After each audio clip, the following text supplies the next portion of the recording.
2 of French Onion Week. That's right, all week long, I'll be making French onion soup inspired eats, which I'm very excited about. Today, we are taking those delicious caramelized onions and making a French onion grilled cheese sandwich.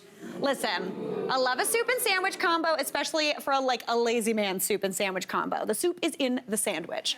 Very exciting. So the first thing I wanted to talk about is onions. Yesterday we covered the basic French onion soup, but I wanted to talk a little bit about the different types of onions and how I like to use them. So right here I have got 4 different types of onions. The first one I'm going to talk about is this little baby. This is a sweet onion. Typically you can find varieties like Vidalia, really, really nice and tasty. This has a good amount of sugar in it. The flavor is not overly complex though, so I actually don't like to use it for caramelizing onions. I like to use this onion on a burger or as an onion ring. Something I'm gonna cook for not a long time or even serve raw. Really, really tasty for that. Essentially when you're looking for one, they're kind of squatter. They're a little flatter than a normal onion and they kind of have a yellowy color with kind of see-through skin.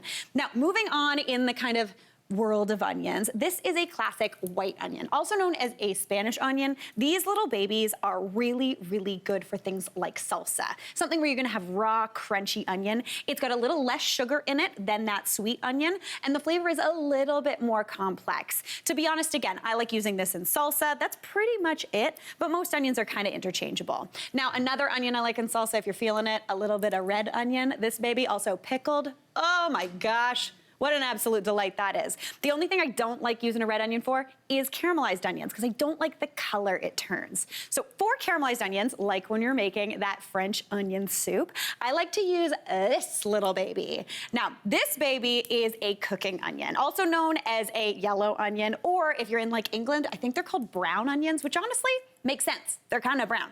This is the one that you get in those like yellow fishnet bags. They're usually the cheapest onions. They last a good long time and they have the punchiest, most oniony flavor. They're good and sturdy, so they hold up really well. And they do have sugar in it, but it takes some coaxing to get out. And that's what we're doing with the caramelization. So if you buy them loose, they're usually massive, like this baby. But if you buy them in a bag, they're usually quite a bit smaller, more like this size. So this recipe calls for 4 of this size. So if you're buying these, I'd stick with 2. So now I'm going to talk a little bit about how to chop my onions for French onion soup or caramelized onions. I typically like to just slice them. So I peel my onion, slice on through the root side because that's going to hold everything together. And then I just take my knife and just kind of slice down. You want to go on the thinner side. The thinner you slice your onion, the quicker it's going to caramelize because there's going to be more surface area. Now, if you really want this thinly sliced and quick, you could always bust out your handy dandy food processor. This is one of my favorite things to do. You grab an onion, you pop it in, that little shoot, you get this baby, pop it in, and you have got sliced onions in literally no time flat. Honestly, I always am like, should I bust this out? And if you're making French onion soup and you need to slice up like 4 or 6 onions, this is a good tool to have. So speaking of those onions, over here, I want to caramelize some of them. I've got 4 onions here, and I'm gonna add in about a tablespoon to a tablespoon and a half of butter into a pan over medium-low heat.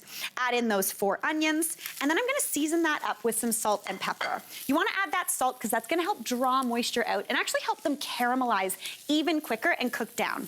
Now, typically if you're making caramelized onions, people will tell you you gotta cook them for like an hour. And yes, you can do that, but I don't have time. Nobody has an hour to cook down onions. That's way too long. So I like to cook them for about 15 minutes over this medium-low heat just to get them started and cooked down a little bit. After that point, what I do is I turn the heat up to medium, add in a little bit of maple syrup, which sounds kind of strange, but it helps caramelize them quicker. I cook those for about 10 minutes, and then you end up with something that looks like this little baby. All those onions have cooked down into this beautiful, rich, caramelized situation. Really, really tasty. Now into there, I'm gonna add in some extra flavors. So I want 2 cloves of garlic, just grated right on in. Since I've already cooked down those onions, this garlic just needs to go in for about, I'd say 30 seconds, because essentially I just want to heat it through and cook off that raw garlic punch. If I were to put the garlic in at the same time as those onions, this stuff would burn. It would not be delicious. It would not be caramelized, and we don't want that.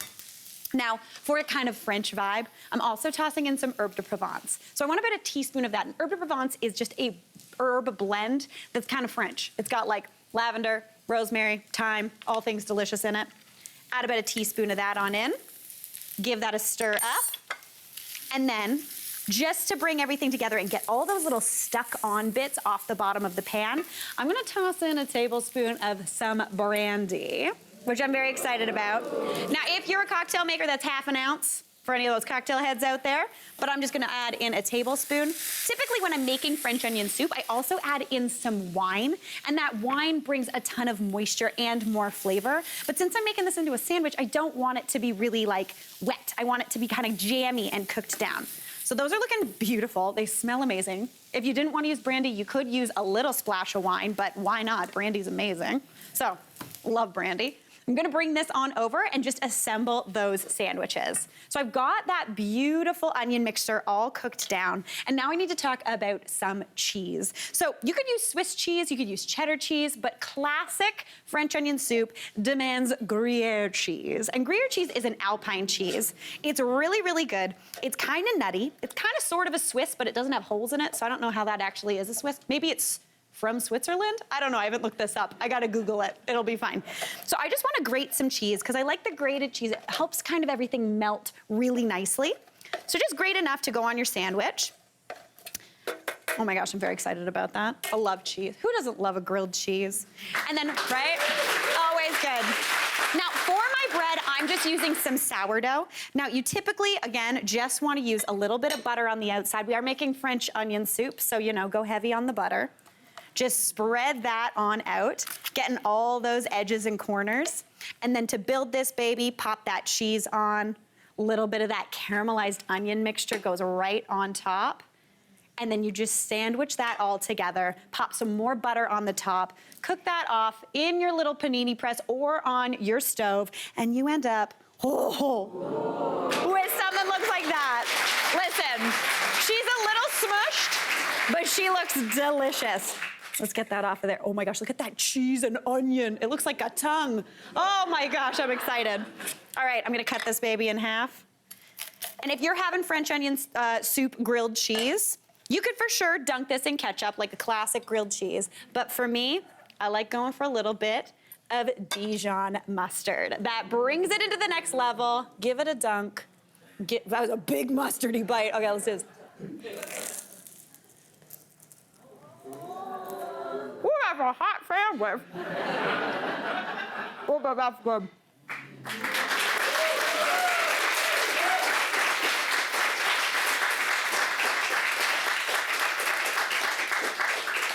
Be sure to tune in each day this week for more French onion soup inspired recipes. This baby is a keeper. Hey, Mary here. What did you think? Drop your comments below, and don't forget to like and subscribe for more of the good stuff.